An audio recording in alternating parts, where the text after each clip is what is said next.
Welcome to Golf for Beginners podcast. In today's episode, we are going to talk about the 9 best putting tips for beginners. So maybe you've already developed a solid golf swing, a solid drive, and you looked into the chipping and you made it to the green. But now we need to figure out how to get the ball in the hole in the least amount of putts as possible. And that is exactly what this episode is for. Welcome to the Golf for Beginners podcast, your essential guide to mastering golf fundamentals. Whether you're a beginner golfer or a seasoned player looking to refine the basics, join us as we teach you everything about the fundamentals of swing technique, course management, equipment, rules, and how to practice. Today's host is none other than the award-winning PGA golf instructor Nikolaj Setti Engström, CEO of the biggest golf teaching business in Denmark and founder of Golf for Beginners Academy. Hello and welcome to Golf for Beginners podcast. My name is Nikolaj. I'm a golf instructor here in Denmark, and today I will be your podcast host, and we're going to talk about the 9 best putting tips for beginner golfers. And as I said in the intro, you maybe spend quite a lot of time on the driving range developing a solid swing. You maybe work a little bit on the chipping so you can get the ball on the green. Now we just need to figure out how we do this putting thing. And how we use the least amount of putts every time we're on the green. And that is exactly what this episode is going to teach you today.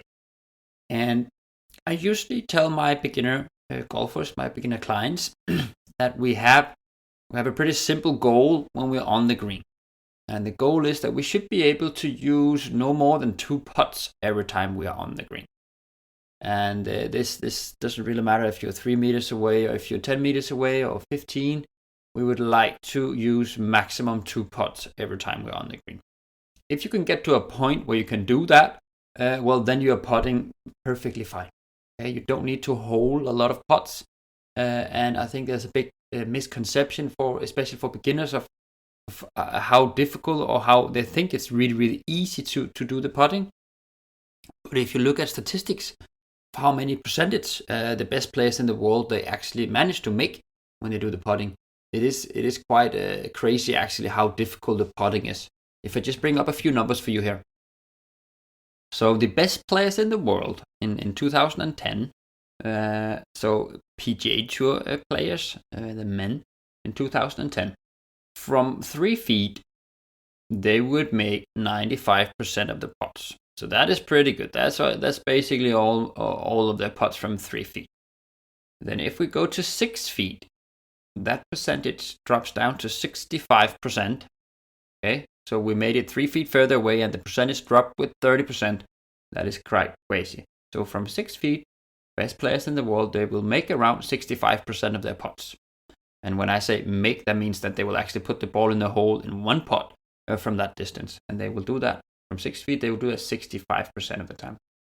If we jump to, let's just say 10 feet, we are looking at around 38% of the time. The best players in the world, they will make the first putt, and this is from 10 feet, guys. Kind of crazy. If we move on to 20 feet, we're looking at only 14%. Okay, so this kind of gives you a little bit of a picture of how difficult it actually is to do the putting.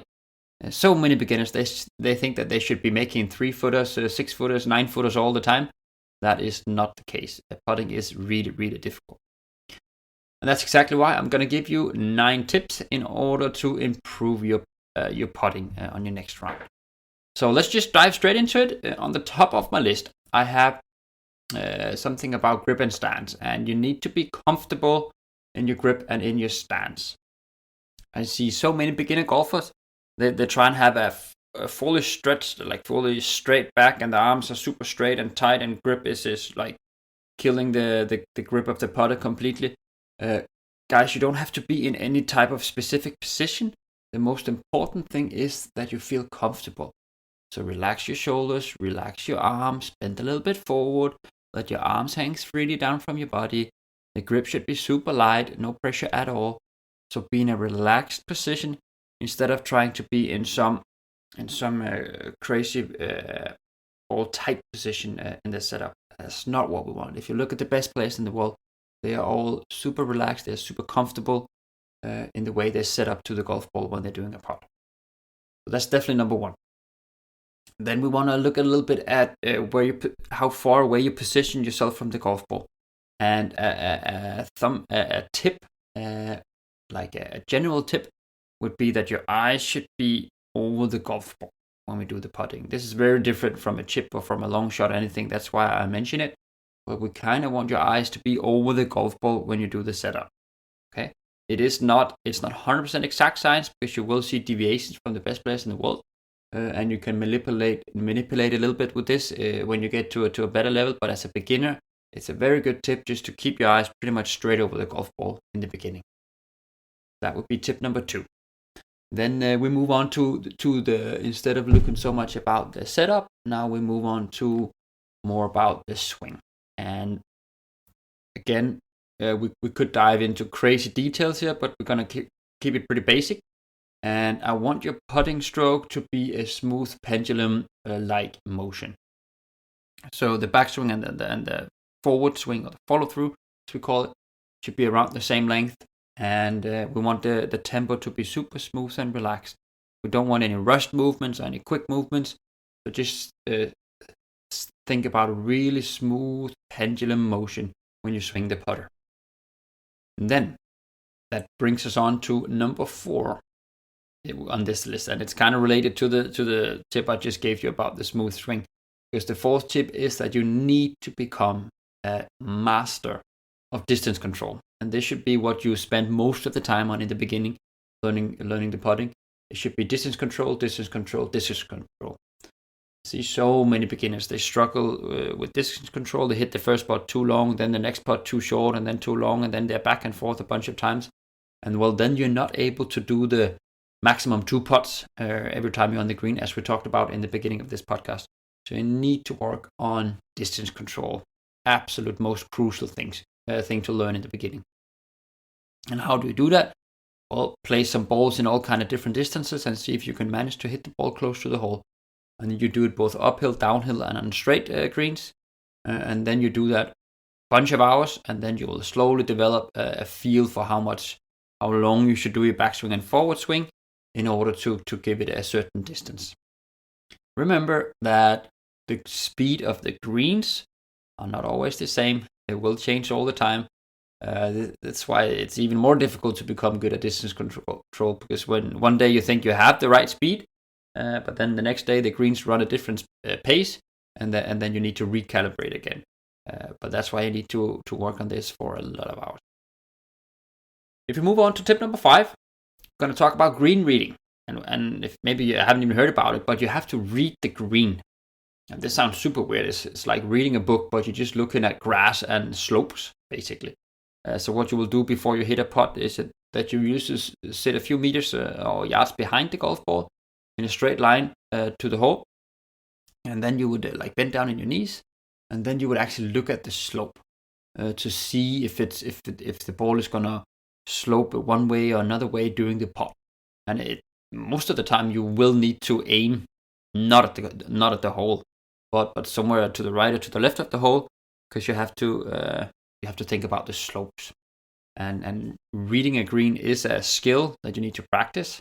For a beginner, I would just make sure that you always think about it, that where could this ball be sloping on the putt, and then you can always develop better and better skills and techniques in order to read the greens. But for a beginning, just start by spending a few seconds on looking at the putt and then guessing, okay, this looks like it's sloping this way, so I should probably aim a little bit more this way.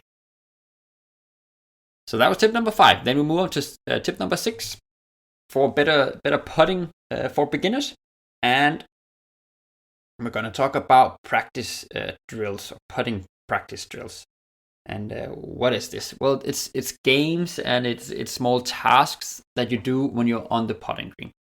And on the Golf for Beginners website, there is an article with different games that you can do when you're practicing. And it's really good to actually, instead of just having one ball and then putting from hole to hole, it's very good to have some kind of a game or some kind of a drill that you need to complete during your practice, because it will put you in a different mindset. It will put some pressure on every putt, and you actually really want to make the different putts, and you get a little bit annoyed if you miss the putts. And this type of mental twist to the practice is really important, because that's how it is when it's on the course. So, go on golfforbeginners.academy website or just Google putting drills, and then you will find a bunch of different ones that's going to make your putting practice more efficient and also way more fun.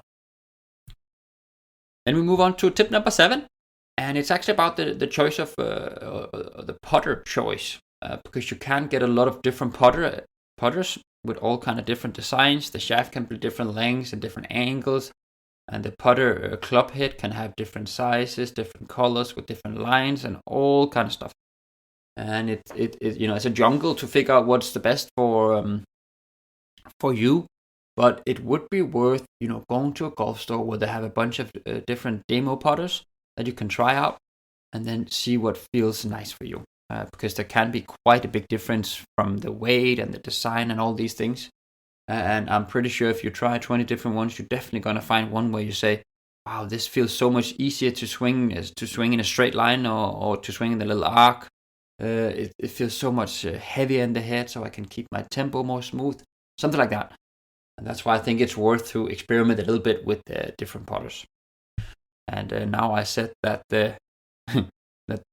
as an example, this putter feels better to swing in a straight line. Just remember, a putting stroke is not a straight line. It's a little arc, actually. And I think a lot of beginners, they think that the putting stroke should be the putter swinging in a straight line back and forth. That is not the case. It needs to be a little arc, a little circular arc all the time. Just a little pointer there that I thought about. So experiment with different putter choices. That was tip number 7. Then we move on to tip number 8, and it's going to be about the routine and the pre-shot or pre-putt routine. It's very nice to have some different steps that you do every time before you hit a putt. So we talked about the reading. Start with the reading, then you maybe you find the aim point, and then you do 2 practice swings behind the golf ball. Then you look at the hole, then you take a deep breath, and then you do the putt. Something like that. That could be a routine that you do every time before you hit a putt. And that's gonna make it's gonna make it easier for you to be at the same mental state of mind before you hit every putt, which is a big advantage. So develop this pre-putt routine. And that leads us to tip number 9, because that's very related to tip number 8. And it is that you need to stay calm under pressure, because a lot of golf round and small competitions, also just if you play with your beginner friend or whatever about a beer, a lot of those competitions, they will be determined on the putting green. And sometimes it can get exciting. You feel the pressure when you're standing over the ball and have to do a putt, but you need to stay calm. Don't rush it. Don't try and do anything differently. And this is exactly where the tip number 8 about the routine is so important, because when you feel the pressure, you have to stick to your routine. Don't try and overdo anything. Stick to your routine. That makes it easier for you to stay calm under pressure. And yes, then we also just have to accept that sometimes if it's a high pressure putt, you're going to feel it in your hands. You're going to feel it in your legs that, oh my God, I'm about to win this beginner tournament, or, I'm finally about to beat my best friend that has beaten me 10 times, but now I have the chance. So I'm going to feel my hands, they're alive when I'm standing over the golf ball. And that's completely fine, because that's what makes golf super fun. But then stick to the routines, as we talked about in tip number 8. You have to have a routine that's going to put you in the right state of mental state of mind before you do the putt. So stay calm under pressure. In order to do that, you need to follow tip number 8, which is develop a solid pre-putt routine. And with those words, we've made it to the end of the list of the 9 best putting tips for beginners. I hope you enjoyed it. Please feel free to jump over to golfforbeginners.academy website. There's a bunch of other articles and videos and podcast episodes and all kind of other stuff that's going to help you on your golfing journey. And otherwise, I just want to say thank you so much for listening along, and I hope that you want to listen again to the next episode. Thank you so much, and have a great day. Thank you for tuning in to another insightful episode of the Golf for Beginners podcast. We hope you found valuable tips and inspiration to enhance your golf journey. Remember, whether you're a novice or a seasoned player, there's always room for improvement. For more in-depth resources, tutorials, and a supportive community, head over to our website at golfforbeginners.academy. There, you'll find a wealth of information to elevate your game. Don't forget to subscribe, leave a review, and share this podcast with your fellow golf enthusiasts. Until next time, keep practicing, keep learning, and enjoy this lovely game.